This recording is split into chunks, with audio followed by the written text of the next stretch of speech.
gut feeling. With Mike Reardon. I'm back, by the way.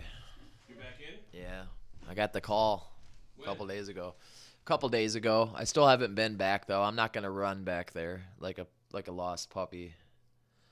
You know, Yeah. give it a that's few good. days. 'Cause, it's good money there, man. I know it is. The games are loosey. Like, I mean, I'm a good player there. I am. You know, I understand some of these guys wait for me because I get tilted and shit. But like I can be a good player, and there I'm a good player because a lot of guys will call with any 4 cards there. Yeah. They really will. I mean, if they're mad at deuce 2, 9, queen 7, they're gonna tell themselves they can win or whatever the fuck. That might have been 5 cards, but it doesn't Right. matter. Doesn't matter. Okay. All right. It sounds like we're both coming in. We're both getting recorded. That was 5 cards. Okay. So, yeah. Well, let's start with that. So you got a call.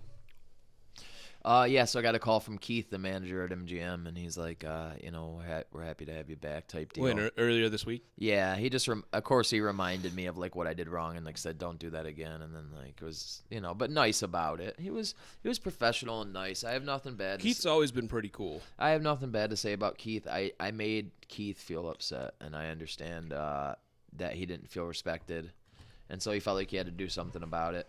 And the problem is when he gave me a one-night ban and I went to go get my phone charger, one of the other guys who I'd already apologized to, and I guess he told Keith that, but I guess Keith heard the word that, like, he's already been pissed off in the last couple of weeks and then had to apologize about it, which I didn't have to, but I did, Yeah, yeah. And that's when Keith was like, all right, let me get your phone number, and made the ban longer, and so... Message received, at least. Yeah. And I don't know. You've played with Snippy. I tilted before, off right? a lot of my roll elsewhere, though. It's like, oh, so frustrating. Yeah. Yeah. But, like, I made it all there. I thought Snippy might still be banned because one time he lost a hand and he was drunk, and he like punched the chair.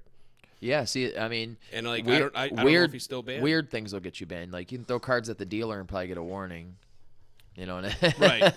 I mean, You I think throwing stuff might be a little bit over the line. But right before I got thrown out for accidentally exposing my whole cards and saying I don't want to lecture. That's what I finally got thrown out for. Yeah. Because I was just like, just warn me. I don't want to lecture. Like I don't know if I said just warn me, but that's what I meant. But I had just lost a 4K pot on the river. The guy had 2 pair and an open ender. I already had the straight, and he just smacked the full house on the river. It was like 5K, 4,500, something like that. Yeah, not easy to swallow. No, it wasn't, and it's a guy I just can't beat. It's my ex's not ex's roommate, my ex's neighbor, and I can't beat him. His name's Mike, and he's just his name's also Mike.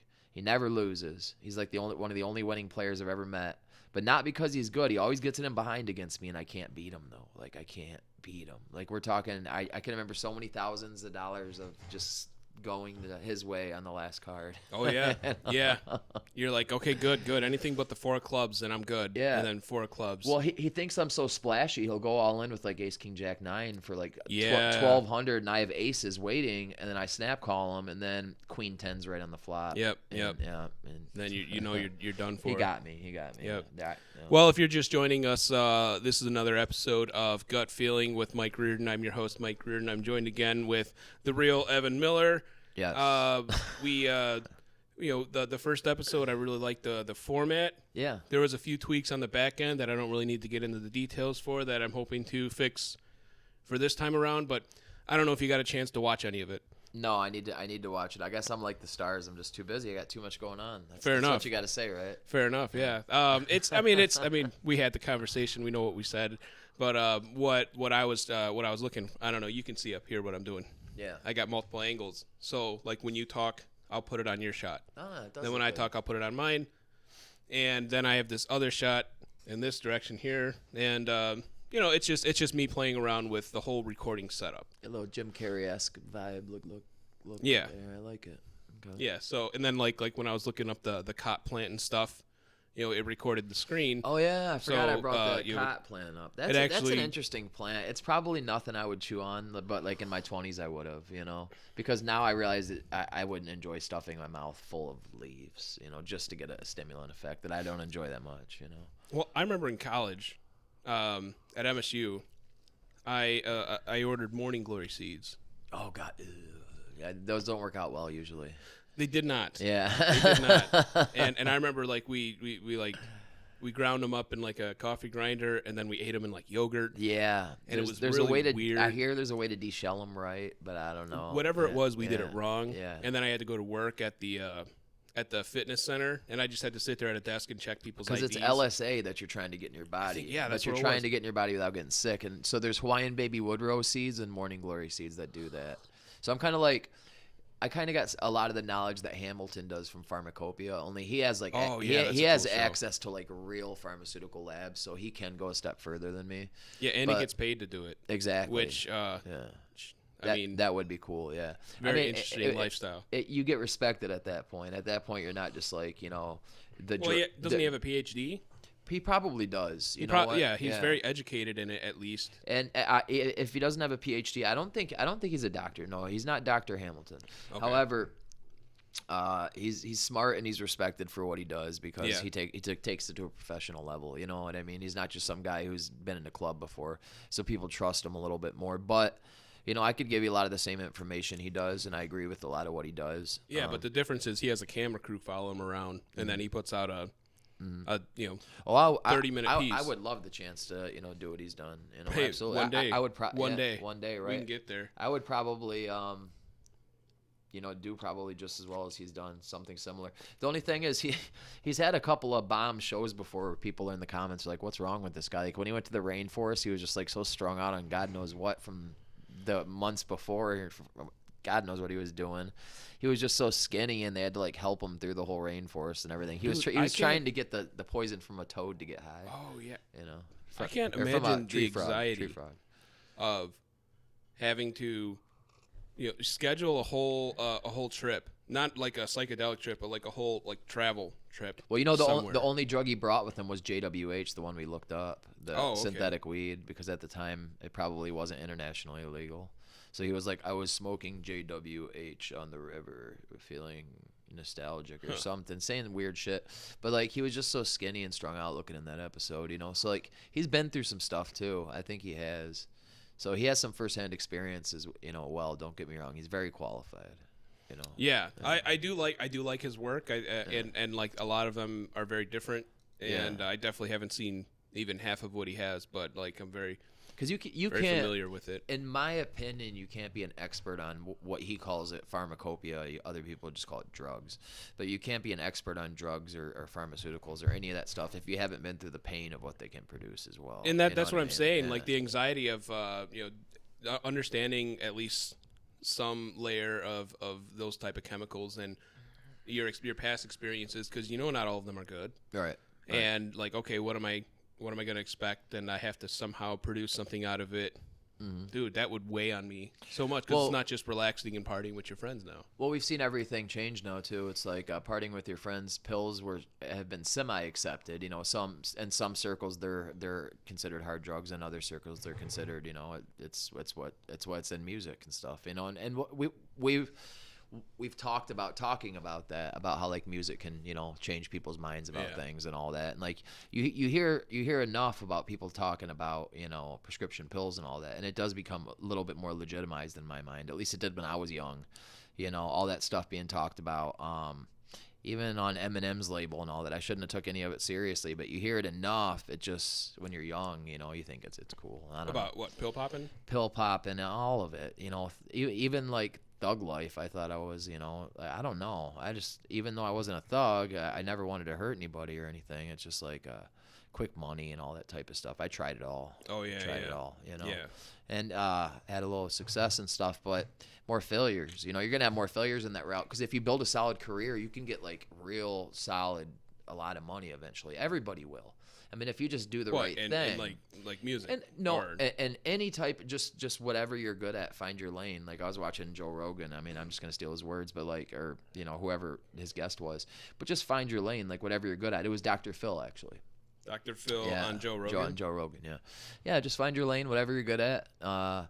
And if you do it legitimately, eventually you're gonna make a lot more money than someone who's doing something illegitimately, anyways. Unless they're like a syndicate organization. Like, who do you fucking know like that, anyways? You know, besides the movies, they're always Russian or something in the movies too. It's not real. So, the average person is going to do much better just living the not necessarily average life, but doing something legitimate, just to say the least. Even with marijuana, people have had good success, but only when it became legitimate did people really start having good success. Yeah, when it started getting medical and now recreational. Because before the SWAT teams, that was their main job, was busting grow houses. Isn't that crazy? Yeah, It's like I said, I ran into that problem. Actual SWAT. They come into the Austrian assault rifles, and it's just like, wow, man, these guys. That would freak me the fuck out, dude. I mean, because you're like 90% guaranteed that they're gonna kill your dog.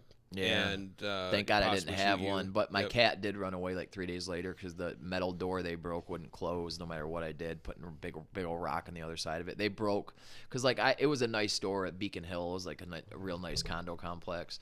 So unfortunately, the nicer the door is, the worse it is if they're gonna break it down. Obviously, oh yeah, you know what I mean? Because if it's a shit door and they can pop right in, then they don't have to break the frame, break the wall. This one wouldn't go back in the frame. That's the point. Yeah, so the cat got out. And now you just got raided. Back. You're gonna be able to go to the store and get a new fucking door. Anytime soon. Nope. And the cat was probably traumatized. That's probably why it never came back. And then there was like a farm with other cats. I knocked on that farm's door and the cat wasn't there.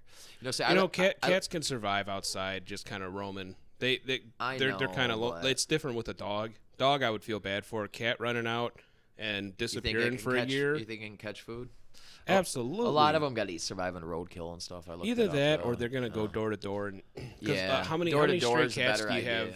You've seen stray cats come up to your door. Yeah. I feed one every day. I feed one every day. They're probably someone else's cats. I call it Tabby, and sometimes its babies come up and shit. It's got babies throughout the neighborhood, dude. Cats survive really well. Dogs, they're more social, and it's harder for them to adapt being lost or alone and outside and scared.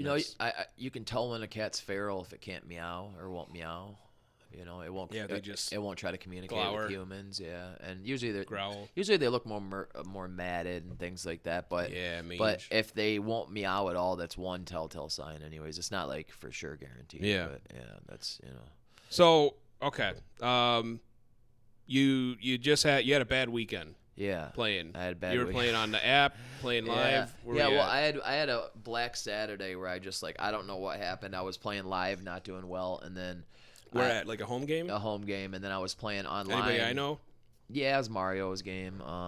It was at Will Kill's house. I don't ever win at those places. I ended up battling back live, but the app, I tried to leave one game, and somehow I was stuck on. I was on 3 games, and then I was like, oh shit. So I just tried to play 3 games at once, and I on one phone. Yeah, and I took a couple bad beats, and then we just went off the rails. And next thing I know, I had 7K on there, and it's just gone in that night. And then I made 1,800 back, and broke even live. Put that back on the app, played good, and then got rivered twice for all of it. Yeah. Mario's game, was that downtown? Yeah. No. Mario's game was at Will's. Well, we probably shouldn't. Well, yeah. He's gonna kill you. But I mean, they're just like with your boss or the owner of that place. I'll bleep this stuff because I go through it. But yeah, I know. I was talking to Mario. He said there was a big game downtown. Yeah. And I was like, I didn't know. I didn't know about that one, but he tried to call me a couple days. They think I'm the biggest sausage. Only when I tilt. I mean, I do tilt, but it's funny when I'm playing well. I mean, I will take people's money. I don't understand why they think I'm that big of a sausage. And the thing with you too, and this is definitely not a trait that I have. You sit there and you'll play, and you usually don't get up. At the casino, I think anything's game. Hit and run is completely on the table. Yeah. Anytime, I'll hit and run any chance I get. Yeah. At a home game, it's a little bit more of an unwritten rule. Hey, at least play for a certain amount of time. Yeah. At least give us a chance to win some money back. Yeah. A couple hours. Something comes up, that's fine. But for the most part, any chance I get to fucking bounce, home game or otherwise, I'll take it. Now, if it's whatever, I got to wait 3 hours, I'll do it. Every time I played with you, you're trying to win the entire table, the entire night. It'll be like 4 a.m. There's only three other people. It's like, okay. It's a big loss or a big win. Yeah. All or nothing. Yeah, exactly. Yeah. And I think that's what keeps games alive. Yeah, it is. I know more than a couple of times I've been like, well, Evan's still here, so I still have a chance to win some money. Mm-hmm. Whether I win or not is a different story, but I know it's still there. Yeah, if I'm in position and I have 3 good Broadway cards connected or something, I'm probably gonna pot. So I mean, that is a good action player. Some people wait around for just the aces and then 4 nut cards constantly. Yeah, the flop top set, the nut wrap cards, and then they still won't get it in with nut wrap cards unless they see the flop and all that stuff. Yeah. So those types of players are frustrating to play against, but that's why you almost have to move up in stakes a little bit. Like the game. The 3-6 game is so much more splashy than the 2-4 game online. And had I known that, I probably wouldn't have blown all my money in that 2-4 game. But okay. This is in vetoes? Yeah, but even as bad as I played, I took some really voodoo bad beats. It was just like you couldn't get a river. Dude, the app has some of the worst bad beats I've ever seen. It was just like constantly I would have to fade a king or a 6 with 1 card to go. Just decline running it twice, king, and then it was just and it's like for $2,800 and you're just like, and it's just constantly stuff like that. Or it'd go aces versus aces, runner spade, like just weird shit. Yeah. And that kept happening, and like I said, when you go through like $8,800 in a day, it's like whoa, and then the next day losses again. So that Saturday you were playing on the app, and then you were playing at Mario's game. Yeah. And that was what game was that? What was that at Mario's? Were they playing PLO? Yeah. No. I think it went to PLO. No, that was PLO. Yes, it was. That was PLO. It was like what? 1-3. 1-3. Yeah. Oh man. PLO. But like that's nearby, right? Yeah, That's not Southfield, is it? I take that back. That was the only Hold'em I played in a long time where I did well. That was Hold'em, and the only reason the only reason I could handle it is because I was playing on the app in Omaha. Oh, because I don't do well in Hold'em, man. I don't get dealt aces. I finally have gotten kings a couple times in the past couple hundred orbits, but when I say I don't get aces, it's like creepy. I don't get aces, or if I do, it's like folded around. The problem with Hold'em is it's so much slower. I run into aces. Yeah, and then you run into aces. Yeah. So. And you can almost tell. Or in Omaha, the first 2 cards I look at will be aces, and it's like, how the fuck can we play a Hold'em this hand? That happens a lot. Yeah. And then the other cards don't match. Yeah, and then it's just like in Hold'em, I can't get that edge. Or like when I finally flop that nut straight versus the aces and top 2 pair, it's like, all of a sudden someone's like, you burn 2 cards after there's already a bet, and that's it's like, so it's a lot of weird stuff. If that wouldn't have happened, I never would have got kicked out of MGM. I would have had different card rotations, different games. Yep. Makes you wonder what would have happened. The 2-5 at MGM can be real good. Yeah, it can be really good. The 2-5 Hold'em game. Hold'em, yes. Yeah. Oh, I've definitely gotten 1,000 real quick right before I go to Omaha numerous times. Yeah. It can be real good if you get the right. Especially if you're gonna flop nut straight versus aces and top 2 pair. That's all getting in. That's for $1,000. That's all getting in. Yeah. So Saturday you took a big loss, or did you say you broke even? No, Saturday it was Black Saturday, Black Sunday, Black Monday, and then like today and yesterday. So when did you play with Lance? I've been battling back today and yesterday. Lance was a couple weeks ago. I thought about 2 weeks. Yeah. You're on the app. Mm-hmm. Okay, I thought you played live with Lance somewhere. I was well, no, we were playing live at MGM. We were too, but at MGM, the app is where we were playing huge. You know what I mean? I sent him a time-stamped photo of like, hey, like, this isn't fake money. You know what I mean, that I have here. So we were playing huge, and it just didn't go well for poor Lance. So besides Saturday live, have you played live anywhere since? Yeah, man. At Steve's, I didn't do well at Steve's the other night. On Monday? Yeah, and man, I felt like such shit. I was hanging in there forever. I didn't feel good.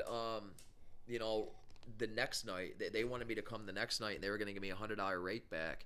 And had I saw that, I probably would have got up out of bed. But I was just like, I didn't even want to look at the text because I knew I'd get up out of bed. What, you took a big loss on Monday? On Monday, and they wanted you to come back for Saturday, Tuesday? Of course. Well, here's the thing. Was it a different game Tuesday? Well, yeah, because some guys who never showed up drunk and lost a bunch of money. So like, I was at least hanging in there, even though I wasn't getting good orbits. Like Ryan told me to fold a couple times when he had aces when we were heads up. I would have like Jack, King, Queen, Deuce double suited, and we were like thinking about getting it all in type shit. and I would fold to him, a couple times, and I was supposed to get stacked in those spots, because it's Omaha, you got to gamble a little bit. Yeah. Yeah. But anyways, even with Ryan saving me my stack a couple times, heads up, I still, was able to barely keep even. But then at the very end, I did showdowns, and I lost like 9 in a row, even with side bets and all the side bets. I got aces, kings, and 5 card, and I couldn't win side bets. I couldn't win heads up. And then I lost. It wasn't aces and kings every time, but I lost like 9 of them in a row. I mean, I'm not exaggerating. And I lost all my money. Showdowns are brutal. It's like, why am I even doing showdowns? But at that point, I was just like, flips are as good as anything else right now, to be honest. It was probably shorthanded too, right? It was 3 people. Yeah. That's why I was like, or no, 3 or 4. So because Ryan was out, so it was 4 of us. But like, how do I not win side bets with 2 people too with those hands? Like I could not. Dude, some nights it's like bet. that.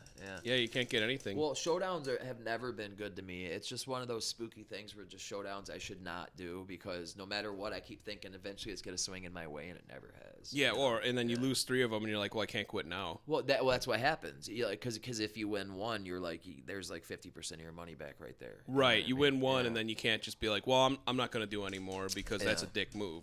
I didn't even win one. I'm going to get another one. You want one? Yeah. There's a few different flavors. Yeah. Do you care what flavor? I like lime if they got it. I don't know if it came with lime. If they got something, anything besides raspberry. Oh yeah, this is the different kind. Mango, strawberry, pineapple, and blackberry. All right, let's try blackberry.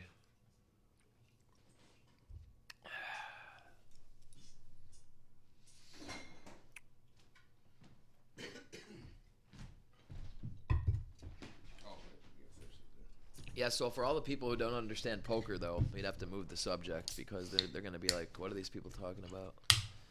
Really, it's just it doesn't even matter, because I feel most of the audience at this point is just people that already know who we are, and those people already play poker. But I think so as well. But I mean, I heard a bunch of people watched it, and they were like, Evan has no filter, and I'm like, that's not the first time I've heard that. Yeah. Well, no, that's what I think I said that at the beginning. It's like, oh, hey, cool. If I won't have to really do much of the talking, because you can go from one topic to another just seamlessly, and we could talk for 30 minutes uninterrupted. What's his name? The big guy who set the game up at Steve's house. I forgot his name. Niles? Niles, yeah. Niles woke up after sleeping for like 3 hours in a chair, and we were all laughing. And then finally he was just like, will you shut the fuck up? And started yelling at me, because I called him the Don, and he woke up and got all pissed off at that for some reason, because he was wearing all these gold chains and shit. Oh, yeah. I went to their game. He does look like the Don. I think I went to the game because I was like, I was okay with like having the lockdown for a while, because me and Kayla have everything we need here. The only thing I missed was like going out to the casino and going to some of the poker games, but I was cool with like a break, because I was kind of on a losing streak. Yeah, worked out really great for me. Yeah, but after like 9 months or so, Steve's like, yo, we're having a game. I'm like, oh, I can go. Yeah, and this is before there was a vaccine. I'm just like, okay, I'll just be real careful. And it was Niles' game, and it wasn't like the action was good. The action was good. I liked it, but I was just like, as soon as I got there, I'm like, man, I'm not ready to be back out. And there is some sharks there. I mean, I wouldn't say sharks, but like better than intermediate players. But like I definitely felt out of practice. Like beforehand, I would have never felt intimidated by the players, but I think it was because I didn't know half the players. Whereas beforehand, if I went to any game at Steve's house, I would know at least half the players there. Yeah. And so, then I can tailor my game to that. Yeah, it really does help to know that. I make light calls when I don't know players sometimes and stuff, and then people are being like, people look at me and be like, do you know who you're playing against? And I'm just like. Right, yeah. And it goes the other direction, you call too. with like kings on like a 7-7 board or something, you know what I mean? Yeah, like, this is the tightest motherfucker ever. Like, what do you think he had? Of course he had the nuts. Like, he had queens full on the flop, something like that. Yeah. So it's yeah, I went to his game once, and I was just like, you know what? This motherfucker's taking too much of a rake. I'm getting the fuck out of here. I mean, it wasn't about the rake. I was just like, you said I didn't say that. I was just that's what I told myself. Yeah. Well, you know what? The rate can be high at home games, but I understand the hustle, because they got to buy so much food and all that, and they got to make money. They do, but eventually the rake goes all to the house. Like it starts to add up. What do you think is a fair rake? What do you think is a fair rake for a Omaha game at home? 8, I think. I was gonna say I think 10's not unreasonable if there's like booze and food provided. It's not unreasonable if the pots are playing big. If it's a 1-3, I think 8. If it's a 2-5, yeah, I think 10, if it's you're right. Yeah, if it's a big, but because it takes so much longer for each Omaha hand. Yeah, I think that's fair. Like you're gonna get the best rake at the casino. Yeah. But the big games at the casino when you would pay $8 per half hour, that was the best. Oh yeah. I think it was $8 per half hour for hour. I think it was per half hour, but it was still the best. It added up to the best regardless. I remember we've done the math. When I played at the World Series in 2018, before the main event, I went and I had my buy-in money. Yeah. And I played. It was I think it was a 25-50 game.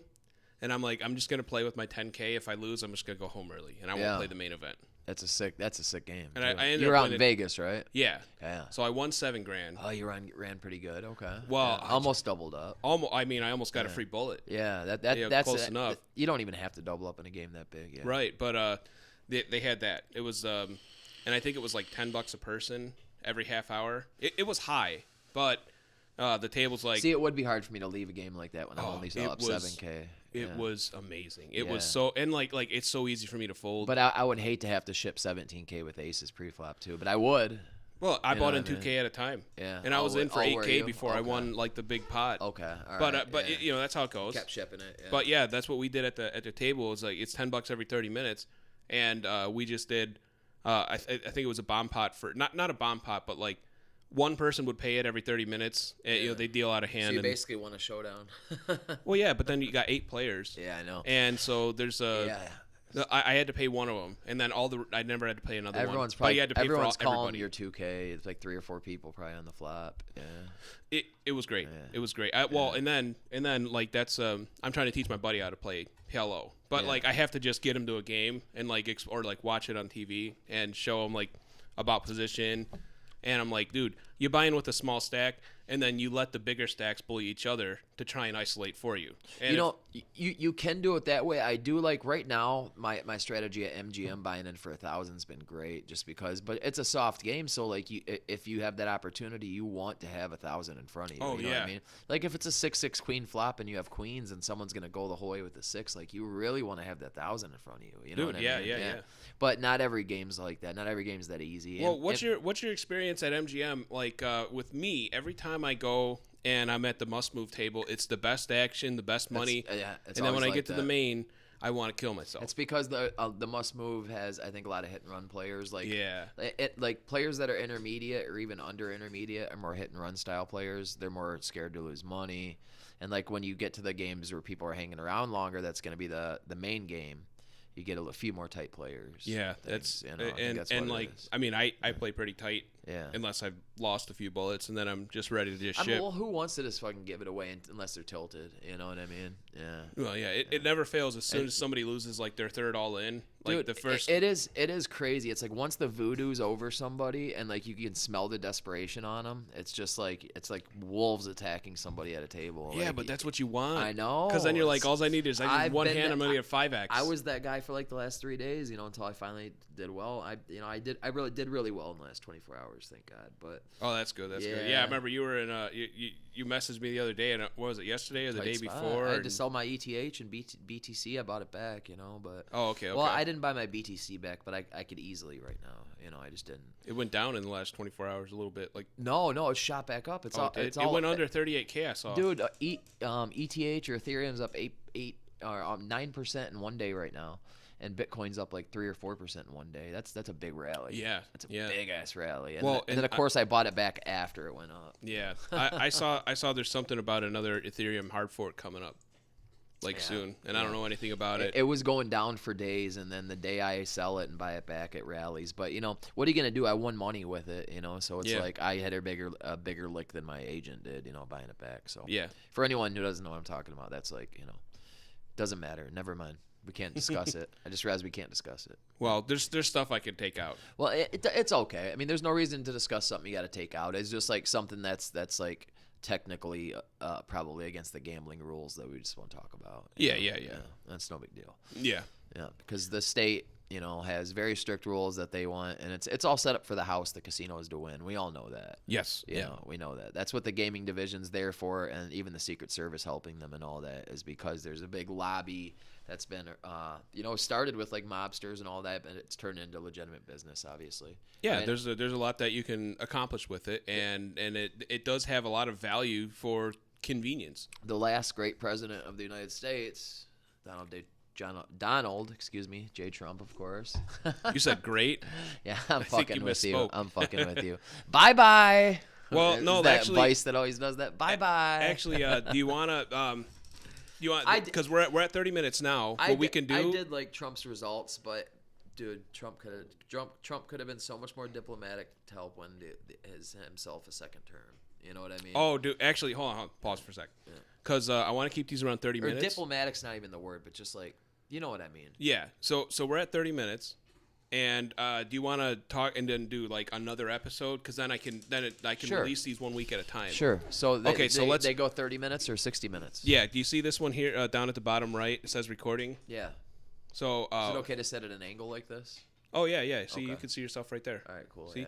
Yeah. Okay. So let's wrap this episode. All Evan, right. thanks for coming by. I appreciate it, and we'll catch up next week with some more gut feeling. All right, guys. That is the gut feeling today. Okay, that's gonna be. I'm not gonna stop recording, but Gut feeling with Mike Reardon.